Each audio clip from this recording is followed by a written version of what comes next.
Hello everyone, and welcome to WiiSpace, a game I regard rather fondly, as back when my cousin first homebrewed his Nintendo Wii, first soft-modded it. This was the first homebrew game he tested on it. I don't think homebrewed is a verb. But anyway, back when my cousin first modded his Wii, this was the first game he tested on it. It is 4-player. We played it 2-player, and we played it about 6 hours that night. There's no music. What you see is what you get. It's a dual joystick shooter, dual joystick space shooter. You move around with the left stick, you fire with the right stick, you pick up power-ups, and you destroy the simple geometric shapes that are your enemies. And, this was a Wii exclusive game. Like, you could only get this if you first modded your Wii, and then secondly downloaded it off the homebrew channel. But now it's actually available for free on PC. Not that it wasn't free on the homebrew channel, but, you know, getting on PC is significantly less steps. It's gotten a few updates since I played it on Wii all those years ago, but for the most part, it seems the same. And for the most part, I'd say it's a pretty good game. There are distinctive enemy types. You know, they all have different ways it's best to destroy them. It reminds me a bit of bullet hell games in that the less you think, the better. You need to let your reflexes do most of the work for you. I like the way the graphics look. I know they're simplistic, but you can't tell me that's not intentional. It most certainly is intentional. I like these green bars that move across the screen, creating a sort of natural barrier that can simultaneously be destroyed. I like the simplistic power-ups and the abundance of lives, which is good because after you get past the first boss, you're going to need those lives. This game does have bosses and an ending, by the way. The hitbox on the ship is very small, but that's because that tiny red dot in the center of the ship that looks like where a pilot would sit, that's where the actual hitbox is. So, the tiny hitbox makes sense in this context. Unsurprisingly, not a lot of people seem to know about this game, because it was originally an exclusive Wii Homebrew channel game, which struck me as odd because this could definitely have been sold officially either on the Wii Store or another gaming platform. It's certainly robust enough to be sold, if only for 99 cents, but games back then like this regularly went for $5 or so. This was a long time ago. But this is a good game. It feels good to play, it has varied enemy types, fun power-ups, and it is 4-player local co-op. And there's a sense of grandeur in working your way through such silent catastrophe, besting an amazingly difficult boss fight. Not the first one, but the later ones are certainly amazingly difficult.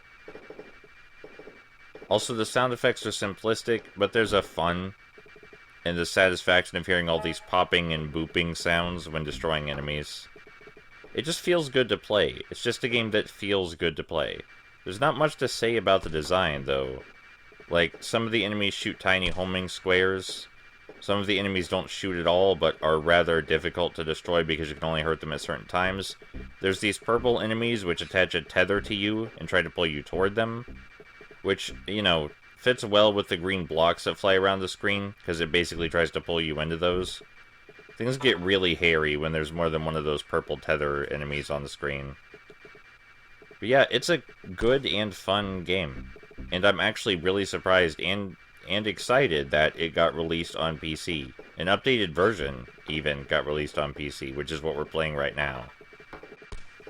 And this game does go a while. Like, it takes a bit under 20 minutes to reach and beat the first boss battle if you're going at the pace I'm going. It's not a short game, and there's even a secret boss battle I'm not entirely sure how you get to.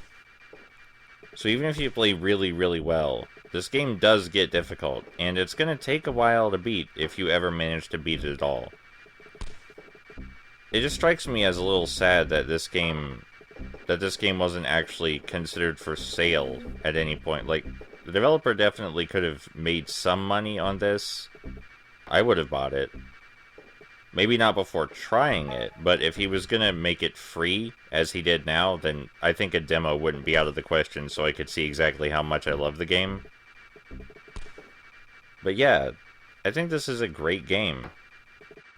It's simple, and many other games have done pretty much exactly the same thing, but it's executed almost perfectly. I actually can't think of a thing about it that isn't executed well, but there might be something that I'm just not thinking of.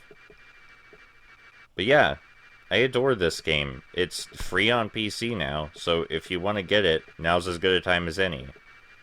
I was a little overzealous when recording this, so there's like a lot of footage, in spite of the fact that I don't have a whole lot to say about this game. But, you know, it's still good. You can see how fun this looks, right? I hope it looks fun. I had fun playing it. It's very satisfying. But, so like, I'm probably just gonna cut ahead to the boss battle, which is cool, because the boss battle is cool and I like it.